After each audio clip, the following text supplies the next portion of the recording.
saluto a tutti gli ascoltatori della Web TV Esplora e Ama e oggi vogliamo fare un salto nel passato. Ritorniamo con i nostri migranti, con la nostra gente friulana che è tornata, è andata in Argentina, che ha fatto un percorso particolare, che ha fatto anche un percorso di vita importante, sono diventati degli artisti importanti e lo facciamo facendoci aiutare da una persona, da un artista, da un maestro, Andrea Boscutti, che ha scritto uno spettacolo concerto molto molto bello, José Bragato, l'impronta friulana nella storia del tango.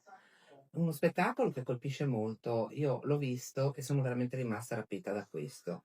Buongiorno Andrea, benvenuto. Buongiorno a voi, grazie dell'invito. Grazie per aver accettato il nostro invito. Quindi, prima di entrare in questo momento storico così bello, anche perché poi io invito tutti ad andare a vederlo, perché voi avete diverse tappe, tante ne avete fatte, tante ne farete. Io vorrei un attimino conoscere quello che è io e chi ci ascolta, quello che è il tuo percorso artistico e le tappe più significative della tua carriera, perché ovviamente tu da musicista hai ricevuto un'ispirazione, quello che si chiama dono in questo caso, no?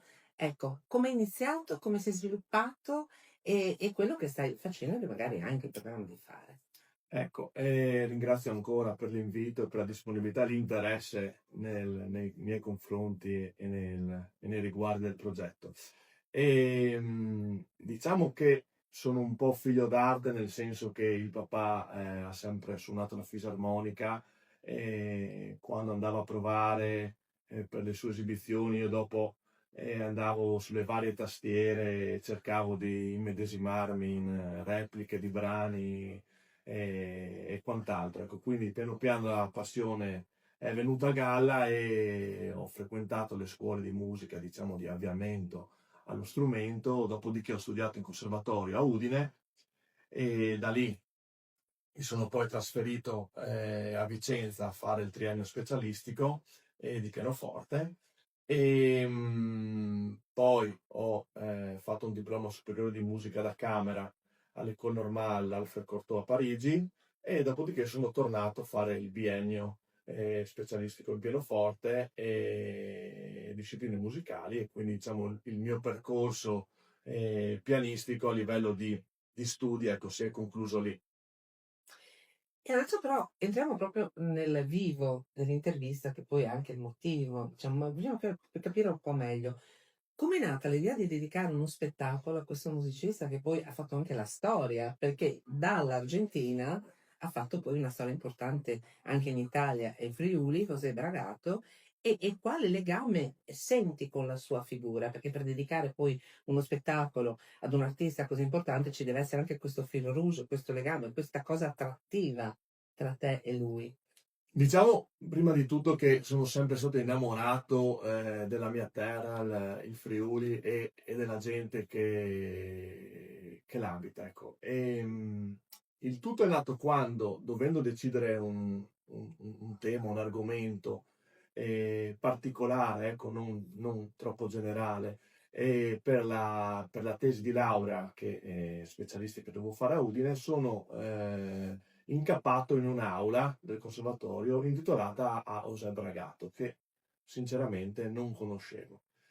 E da lì poi, proprio per curiosità, ho cercato di approfondire, di reperire notizie e ho visto che si chiamava Giuseppe Bragato ed è stato uno dei più grandi musicisti italiani e insomma poi trasferitosi in Argentina e quindi anche dell'America Latina e che è nato a Udine e poi ha avuto praticamente un'esplosione a livello di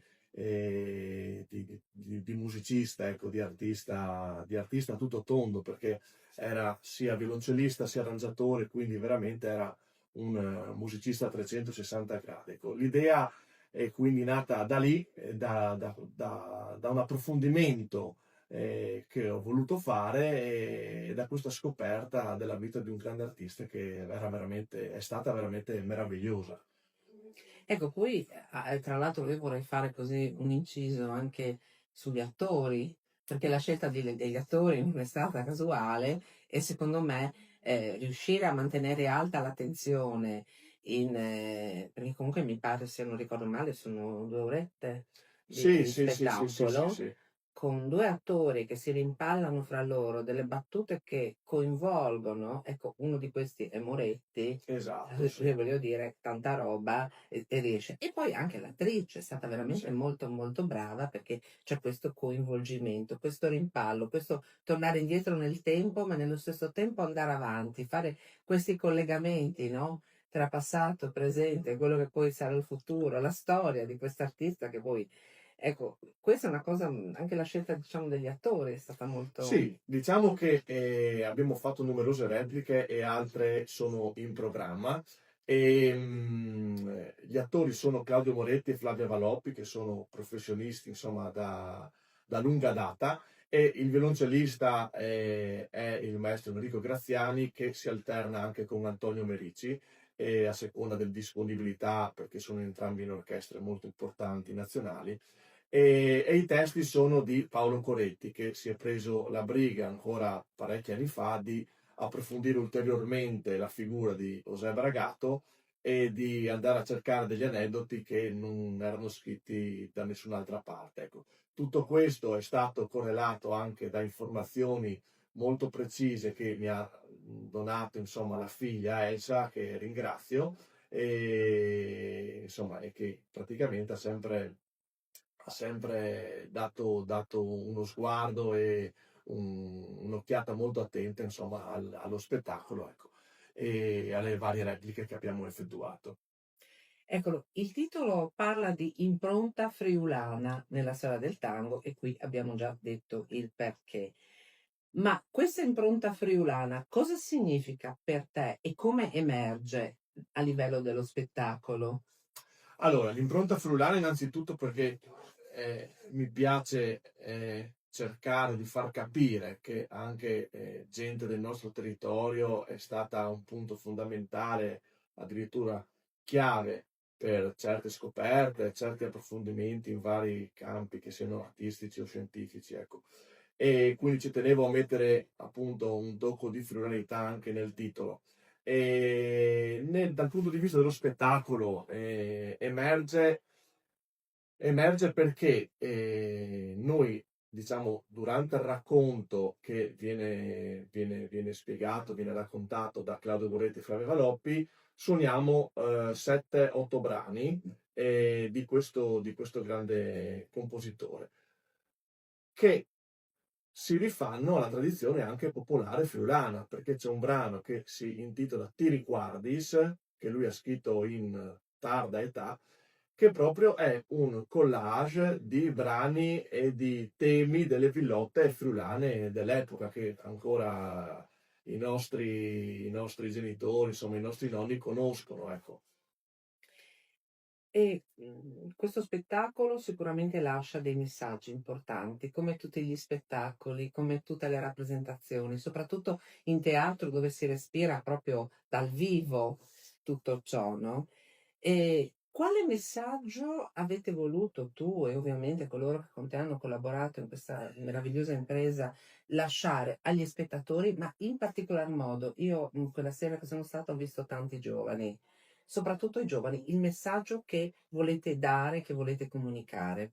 Allora, il messaggio che abbiamo cercato e cerchiamo di dare non è stato forzato, nel senso che dal racconto si capisce che Bragato ne ha vissute di tutti i colori, quindi è emigrato in tenera età e da lì ha dovuto imparare lo strumento, l'alluvione del fiume, gli ha portato via la casa in Argentina, ha dovuto ricominciare da zero, studiare, fare audizioni, saudizioni, concerti per farsi un nome. Quindi sicuramente il primo messaggio che c'è nella nostra intenzione è quello di trasmettere il concetto di tenacia che fa parte, insomma, di tutti i friulani, quella di non mollare mai e cercare di raggiungere sempre i propri obiettivi, ecco, e con amore e dedizione insomma, per la propria professione oppure per il raggiungimento del proprio sogno, ecco.